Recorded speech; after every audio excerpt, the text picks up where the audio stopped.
Salut tout le monde, c'est Jérémy, ça fait plus d'un mois que j'utilise le Redmi Note 12 Pro 5G et aujourd'hui je peux enfin vous dire ce que j'en pense. Les Redmi Note c'est une série de téléphones un peu spéciale pour moi car avant d'avoir ma chaîne c'est ce que j'achetais tous les 2-3 ans sans trop réfléchir car c'est la série de smartphones qui apportait le meilleur rapport qualité-prix et d'ailleurs le premier smartphone que je vous ai présenté sur la chaîne il y a quelques années maintenant était un Redmi Note 7.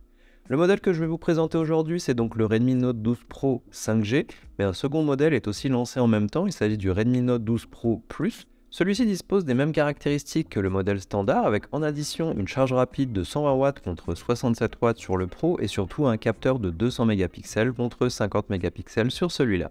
Alors bien entendu, le prix sera plus élevé sur la version Plus. Je connais pas le prix de lancement des deux modèles pour vous dire si la différence de prix est justifiée ou non au moment où je tourne la vidéo.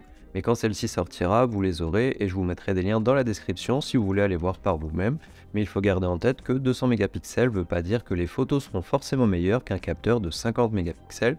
Et comme vous allez le voir, les photos qu'on peut faire avec ce modèle seront très bien pour beaucoup de monde. Si on passe à l'unboxing, dans la boîte on garde les mêmes accessoires habituels, un éjecteur de carte SIM, de la documentation, une coque de protection, un câble USB vers USB-C et un chargeur de 67 watts. Du classique pour Xiaomi et c'est toujours bon à prendre et évitera de devoir faire des achats supplémentaires directement. Si on passe au design, celui-ci mesure 7,9 mm d'épaisseur pour un poids de 187 grammes. Il est disponible en 3 couleurs, noir, blanc et bleu. On retrouve un design avec des contours plats, le dos est plat aussi et sur ce modèle noir on aura une finition avec des reflets. Pas le plus pratique à filmer pour moi mais ça peut même servir pour se recoiffer pourquoi pas. Le téléphone est IP53 afin de résister aux éclaboussures et à la poussière, et dans le coin supérieur gauche on retrouve le bloc photo avec un capteur principal de 50 mégapixels, un capteur ultra grand angle de 8 mégapixels et vous l'attendiez tous, un capteur macro de 2 mégapixels. Sur le dessus on retrouve un port jack, un haut-parleur, un micro ainsi qu'un émetteur infrarouge. Sur le côté droit, le bouton de volume et le bouton power qui héberge aussi le capteur d'empreinte. Sur le dessous, le tiroir dual SIM, un micro, un port USB-C et un autre haut-parleur pour la stéréo. A l'usage, ça reste un téléphone agréable à prendre en main, on n'a rien de particulier niveau design qui le ferait sortir du lot, mais il reste assez fin et léger et surtout on conserve le port jack. Pour la partie écran, celui-ci mesure 6 pouces 67, c'est un écran plat avec une résolution Full HD+, il est AMOLED, supporte le Dolby Vision, HDR10+, a une luminosité en pic de 900 nits et il utilise la technologie Flow AMOLED en plus qui lui évite d'avoir un menton trop important. Une protection d'écran est déjà en place et pour résumer, c'est un super écran qui permet d'avoir de bonnes conditions pour consommer du contenu, naviguer sur les réseaux sociaux ou tout simplement avoir une bonne surface si vous voulez retoucher des photos ou même à la prise de photos d'ailleurs, vous voyez bien ce qui se passe à l'intérieur. Le taux d'échantillonnage peut être laissé en mode dynamique ou forcé en 60 ou 120 Hz au besoin. Pour les couleurs, comme d'habitude, on pourra utiliser différents modes avec plus ou moins de saturation, mais aussi passer en mode avancé pour utiliser au choix des couleurs à la norme P3 ou sRGB ou venir personnaliser l'ensemble. Le retour haptique est aussi agréable comparé à la gamme de prix du téléphone. Pour la partie puissance, le téléphone est équipé du MediaTek Dimensity 1080, il est disponible en plusieurs versions, 628, 828 ou encore 8256, le tout en LPDDR4X et UFS 2.2. Le système tourne sur MIUI 14 et il est basé sur Android 12. Malheureusement ici on n'aura pas la dernière mise à jour d'Android 13 et les fonctions qui y sont liées et on ne sait pas exactement combien de mises à jour de sécurité ou d'OS on aura avec ce modèle. C'est pas aussi clair que sur les flagships de la marque.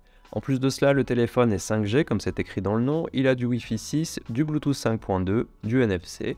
Pour les benchmarks, j'ai obtenu 470 833 sur Antutu, 11 899 sur PCMark, 950 et 2226 sur Geekbench. En jeu, sur Call of Duty Mobile par exemple, on peut mettre les paramètres sur moyen et très élevé ou encore faible et max. Et sur World of Warship, on peut jouer en 60 fps et très élevé ou même en ultra. Et on peut aussi faire tourner Genshin Impact, mais il faudra baisser les paramètres bien entendu. Ici, on n'est pas sur un téléphone prévu pour le gaming, on est plutôt sur un modèle polyvalent qui permet de jouer un petit peu de temps en temps, mais il est surtout fluide dans la navigation de tous les jours, les animations fonctionnent bien. Finalement, c'est l'usage qu'on va avoir au quotidien qui sera très bien supporté. On a aussi quelques petites fonctions, par exemple si on regarde une vidéo, on a une barre sur le côté qui permet d'activer ou non le Dolby Atmos, de mettre un style sur l'image qu'on est en train de regarder pour en changer la couleur.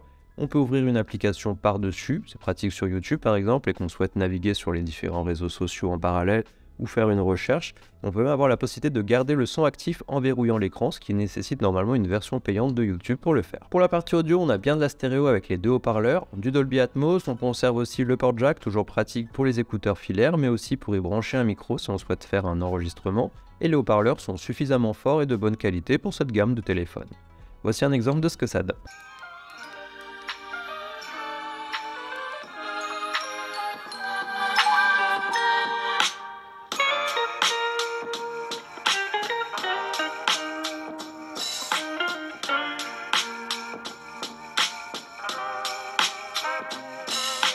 Pour l'autonomie, le téléphone est équipé d'une batterie de 5000 mAh. J'ai utilisé l'application PC Mark pour passer la batterie de 100 à 20% et j'ai obtenu à peu près 11 heures de temps.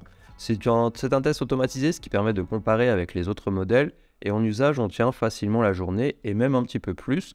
Pour la recharge, celle-ci est de 67 watts avec le chargeur fourni. J'ai fait un test en enregistrant le chargement avec Antutu et il a fallu 1h10 pour passer de 8 à 100%. En temps normal, on évite de passer sous les 20% et on évite de charger à 100% aussi. Donc dans l'idée, on sera sous les 1 heure de chargement, ce qui me semble largement suffisant. Et avec la version 120 watts du modèle Pro Plus, il me semble que c'est à peu près 25 minutes de chargement. C'est bien, mais c'est pas forcément indispensable. Pour la partie photo-vidéo, on a donc 3 capteurs. Le capteur principal de 50 mégapixels, le Sony IMX766, c'est un capteur stabilisé et qui a été précédemment utilisé sur le Xiaomi 12 et d'autres flagships de l'année dernière. C'est donc un bon point de le retrouver sur ce modèle milieu de gamme.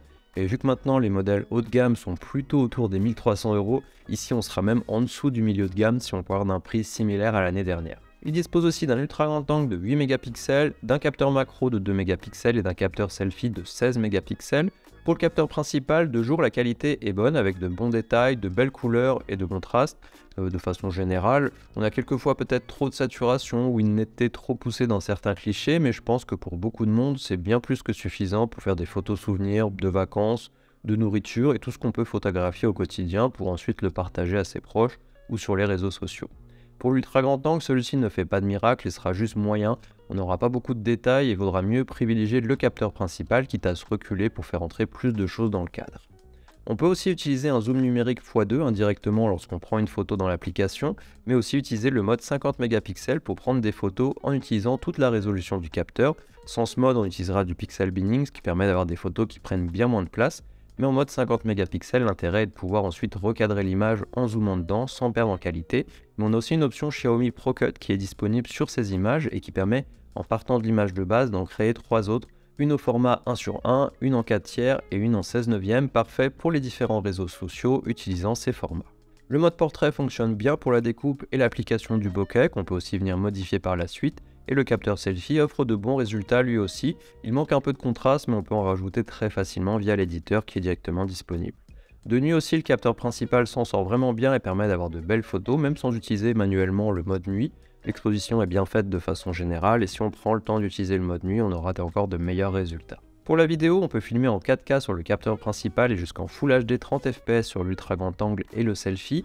On pourra utiliser de la Full HD 60 sur le principal, mais il semblerait que celui-ci n'utilise pas la stabilisation mécanique en vidéo, mais seulement une numérique qui a tendance à ne pas être très efficace si on marche avec le téléphone. Mais si on se contente de faire des mouvements plus lents, ça suffit à réduire les micro-saccades. Et si on souhaite filmer à main levée, sinon il faudra passer par un stabilisateur en plus pour avoir quelque chose de stable en déplacement. Alors voici un exemple avec la caméra selfie. Ici on pourra se filmer en Full HD 30 ou 60 fps. Visiblement la stabilisation fonctionne plutôt bien, comme vous voyez il n'y a pas trop de saccades. Et puis voilà, donc c'est ce que vous auriez. Et ici donc le son provenant du téléphone directement. Comme dit en intro, à l'heure où je tourne la vidéo, je connais pas le prix exact du téléphone. Xiaomi m'a dit qu'il serait amélioré par rapport au prix du modèle précédent qui lui était vendu 369 € en version 628 Go à son lancement. S'il sort à 350 en France, ça en ferait un vraiment bon rapport qualité-prix car pour une utilisation quotidienne, je trouve qu'on a tout ce qu'il faut. Un bel écran AMOLED, du 120 Hz, suffisamment de puissance pour avoir un téléphone fluide au quotidien et jouer un peu de temps en temps, une autonomie qui permette de tenir plus d'une journée et une recharge suffisamment rapide pour le recharger en moins d'1 heure, et le capteur principal qui est le même qu'utilisé sur plusieurs flagships d'année dernière et qui offre de bons résultats, donc vraiment quelque chose qui pourrait convenir à beaucoup de monde et surtout sans devoir mettre une somme incroyable, et je pense que c'est justement ça qu'on attend de la part de Xiaomi. Voilà, dites-moi ce que vous pensez de ce téléphone en commentaire et on se voit dans la prochaine vidéo.